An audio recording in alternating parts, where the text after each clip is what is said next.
Hello everyone and welcome to Siam Frontier Monitor channel. In this video I will discuss the most important event that took place and led to this moment where we are. Between Thailand and Cambodia, the conflict between Thailand and Cambodia, and also I will discuss the most important events of the last 72 hours. So let's get started. So first of all, how it started, we have to go to Prasat Pravihan. So let's see what happened. So the origins of the conflict started at the 28th of May. So tensions first reignited the skirmish in the Emerald Triangle near the temple, Prasat Pravihan temple, which resulted in the death of one Cambodian soldier.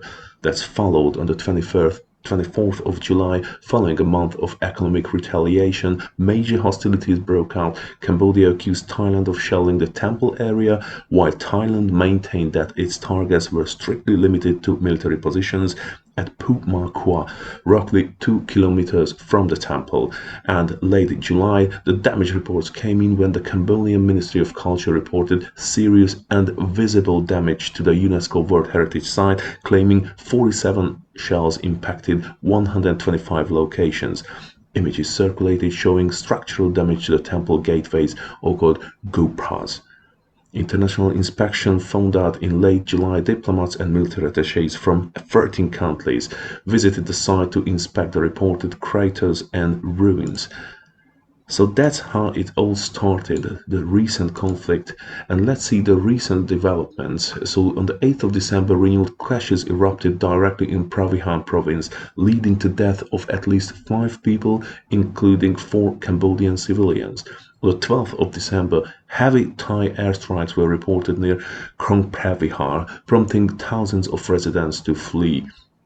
And very recently, between the 14th and 16th of December, artillery fire of 155 milliliter reported, and also while fighting remains intense at other temple sites like Prasat Ta Krapay and Ta Muan Thom, immediate Pravihar front was reopened, reported to be quieter as of the afternoon of 16th of December, through still active, and there is also cultural concerns. The ongoing proximity of combat has led to renewed calls from UNESCO and international partners, including India, for the immediate protection of the heritage site. And let's look around who's facing at this each other at this heritage site. So let's see the Cambodian side, because let's see. So the 3rd Intervention Division, the Elite Mobile Division that serves as a primary combat force near Pravihan Temple, that includes the 7th, 8th and 9th Brigades. Also, we have the Royal Armed Forces of Royal Cambodian Armed Forces 8th Brigade, who's situated inside of the temple complex. And we have the 10th Special Assault Brigade, also known as a Para-Commando unit, and they are deployed for rapid response and night operations. Also closing the line with the BHQ, or Bodyguard Headquarters. These are the units of Prime Minister Hun Manet's elite bodyguard unit. So they are made up of the elite units of the Prime Ministers, and they've been moved to the border to bolster defense near the temple. And let's mention also the Rocket Command, the BM-21s, who's facing and shelling the mountain near the temple, the Thai positions. And let's see the Thai positions. So now we have the Dahan Pran, or first start with the Suranari Task Force, which is a frontline operational unit responsible for Pravihan at Sisaket and Ta Muan and Surin temple areas. And they are supported by the Dahan Pran, who are the Rangers. They are paramilitary light infantry units, and they have the 23rd, 26th Ranger regiments there. They are heavily deployed for reconnaissance and forward trench defense. And also at the moment we have the Special Warfare Command, the Thai Special Forces, being reported conducting high-altitude surveillance and specialized area clearance operations that called Operation Satawat. And also they are combined with the artillery command or supported by the artillery command who's allegedly responsible for the 155 millimeter shelling of the area. So they are made up of the 3rd and 6th Infantry Divisions. So these are that's Prasad Pravihan, but let's see what's the political situation at the moment. So let's move to Bangkok for a second. So let's see ongoing hostilities. That, as of today, fighting continued in multiple flashpoints with thousands of people remaining stranded at border crossings. Thai F-16 air operations are ongoing, and the number of displaced civilians has reached critical levels. Cambodian authorities reported over 421,000 people displaced in 6 provinces, while Thailand reported moving approximately 40,000 civilians to safer earlier in the conflict. So, what's the civilian impact? Schools across border regions in both nations have been forced to close, affecting hundreds of thousands of students and teachers. And once it's all going on, calls for peace are constant. International bodies and nations continue to call for de-escalation and peaceful resolution, with the US urging Thailand to engage with international organizations for a solution. And let's see the United States, we mentioned that before. So Donald Trump in mid-December claimed that has brokered an immediate ceasefire by proposing the return of the original peace accord from the July 2025 to pressure both nations. He threatened to cancel existing trade agreements and impose elevated tariffs, stating that no economic cooperation would proceed while fighting continued. So the reaction from the Thai side, caretaker Prime Minister Anutin Javirakun and the Thai Foreign Ministry firmly rejected Trump's claim that the ceasefire had been reached, stating that no such agreement was made during their calls. Thai officials also explicitly rejected the linkage between the trade deals and the border conflict, vowing to continue military operations until harm and threats to Thai territory were eliminated. Cambodia's reaction was Prime Minister Hun Manet officially accepted Trump's request for the ceasefire and expressed appreciation for his mediation efforts. However, Cambodia Ministry of Defense simultaneously accused the Royal Thai Air Force of continuing airstrikes after the supposed truce, leading to a situation where Cambodia claimed willingness for peace while hostilities persisted on the ground. So that's the international side of the story. And let's see the recent happenings regarding Bangkok.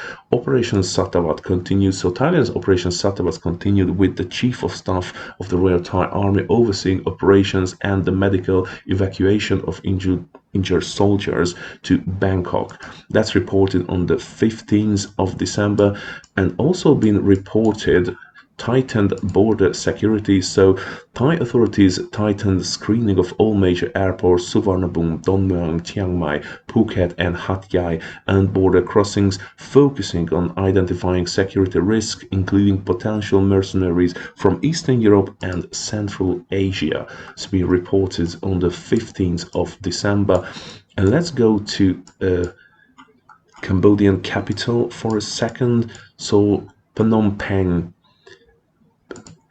Border shutdowns on the 14th of December reported or announced by Cambodia full suspension of all entry and exit movements at all Cambodia-Thailand border crossings, effective immediately and until further notice.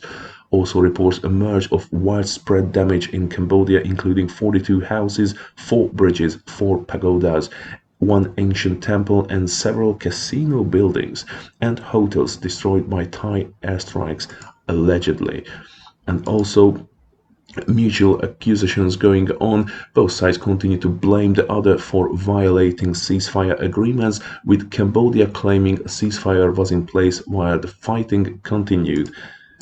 So, talking about the misplaced people and border closures, let's go to Sa Kaeo province for a second, and we can see at Krong Poi Pat, or Poipet, actually, probably. So stranded Thai citizens, Thailand expressed deep regret that approximately 6,000 to 7,000 Thai nationals were stranded in Poipet as Cambodia refused to open the border for their return despite prior discussions. So this town opposite or countering Aranya Pratet on the Thai side between the Thai-Cambodian border, and also a very recent reports fierce clashes. So intense fighting was reported at the Sakeo border, including reports of Cambodian forces using drone bombs in Nong Ya Khao, which is a tiny village right next to the Thailand-Cambodia border. Let's go to the northern provinces and especially to Prasat Takwai area, which is one of the major area of recent military force or recent military events. So there is Hill 350, where Cambodian forces penetrated Thailand. So they entered Thailand. The Royal Cambodian Armed Forces, the 6th Assault Unit, actually occupied the hill 350, and they held it until the Royal Thai Army's 31st Infantry Regiment or the Royal Guards reoccupied the area. Apart from the 31st Regiment, we have the Royal Thai Armed Forces, the 19th Infantry Regiment, who is actually holding the lines in the area around Prasat Takwai. And on the Cambodian side, we have the 8th Brigade, the Royal Cambodian Armed Forces 8th Brigade, and also they are supported at the back by the 4th Military Region units, who are also responsible for the border area of this whole border area. Also, I forgot to mention the Rocket Command with BM-21s and RM-70s, who were shelling or constantly shelling allegedly Thai forces or the Thai side of the border. And let's continue. One more important part or thing to mention. So near, very, very close to Prasad Khao Pravihan, there is a very, very famous, or became very, very famous, Hill 677, so Hill 677, where the Royal Cambodian Armed Forces, the 8th and the 9th Infantry Divisions, occupied the area, this small area, the hill, for a while, but the Thai 2nd and 17th Infantry Battalion counterattacked and successfully counterattacked. So the hill areas, Hill 677, is now reoccupied by Thailand, and it's being constantly shelled by the Royal Cambodian Armed Forces Rocket Command, and also have the BM-21s mentioned before. And I'm not sure of the exact locations of these artillery units or BM-21 units. Probably they are all around the border, but they're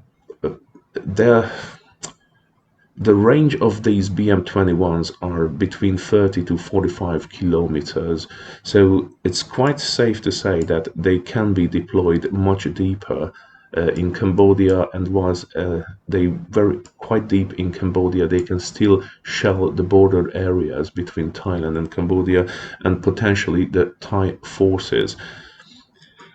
Forgot to mention that the 4th Military Region units I mentioned before at the other side of the border Prasat Takwai area. So they are present at the near Hill 677 and supporting the Cambodian units. At the moment, it's a never-ending story. So this is it at the moment. Also, let me mention the blockade, naval blockade by Thai Navy. So the Thai Army ordered to blockade the Gulf of Thailand, restricting the transport of fuel and military supplies into Cambodia and declaring surrounding waters high security risk areas. So they are deployed all around in the Gulf of Thailand, but concentrating quite big forces near Trat province in Thailand. So this is it at the moment. The conflict goes on, and at the moment there is no way it's going to stop as the look of it. Let's hope for the best, and let's pray for peace, and let's hope everything is going to get better between the two countries. And this is it for today. I will be back with the fresh or the most recent news. Please look out for additional or further videos.